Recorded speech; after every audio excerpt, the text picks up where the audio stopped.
এই আমাদের গণ অভ্যুত্থান যেটা হয়ে গেল ছাত্র বৈষম্যবিরোধী ছাত্র আন্দোলনের নেতৃত্বে, সেই আন্দোলনে যারা শহীদ হয়েছেন তাদের প্রতি শ্রদ্ধা নিবেদন করে শুরু করতে চাই। এবং অবশ্যই এই বৈষম্য বিরোধী ছাত্র আন্দোলনের যে নেতৃত্ব, তাদের সকলকে স্যালুট জানিয়ে এটা আসলে অনুষ্ঠানটা করি। আর নাহলে আজকে এই অনুষ্ঠান করাটা বোধহয় এত সহজ হতো না। অনেকগুলো কথা বলতে আসছি যে কথাগুলো এতদিন বলা যাচ্ছিল না, যদিও আমরা বরাবরই কিন্তু কোর্টে এটা নিয়ে ফাইট করে আসছি। প্রায় 40-50টা কেস হয়েছে আমাদের নামে। তো আর সবশেষে আরেকটা কথা, যে এই যে একটা সময়টাই তো একটু পরিবর্তন হলো, কাজেই প্রচুর আশা, দেখা যাক কতদূর পাওয়া যায়।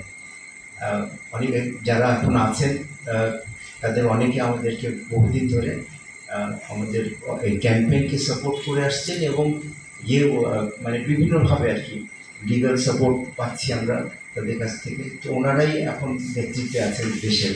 তো আমরা আশাই করতে পারি পরিবর্তিত পরিস্থিতিতে এতদিন যা যা পাওয়া যায়নি, যে কাজগুলো খুবই গুরুত্বপূর্ণ ছিল। আপনারা জানেন পুরান ঢাকার ঐতিহ্য কীভাবে একের পর এক ঐতিহ্য ধ্বংস করা হয়েছে।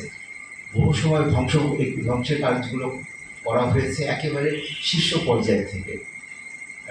আমরা পরে আপনাদেরকে স্লাইড দেখাবো, তারপরে তবু দু একটা কথা চট করে বলে নিই। সেটা হচ্ছে হলো, এই মুহূর্তে মনে পড়ছে খামার বাড়ির কথা।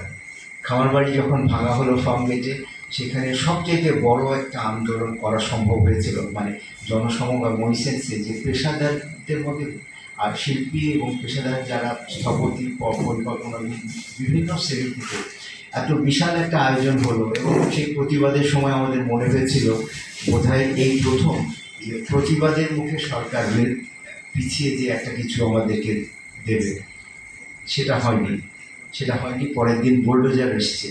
তখনকার মন্ত্রীর এটা পেট প্রজেক্ট ছিল, খাদ্যমন্ত্রী, কৃষিমন্ত্রী।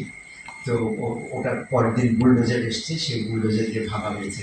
সামনে রাস্তায় তখনও মানববন্ধন করে আমাদেরই একটা গ্রুপ দাঁড়ানো ছিল। ওটা হাইকোর্টের রায়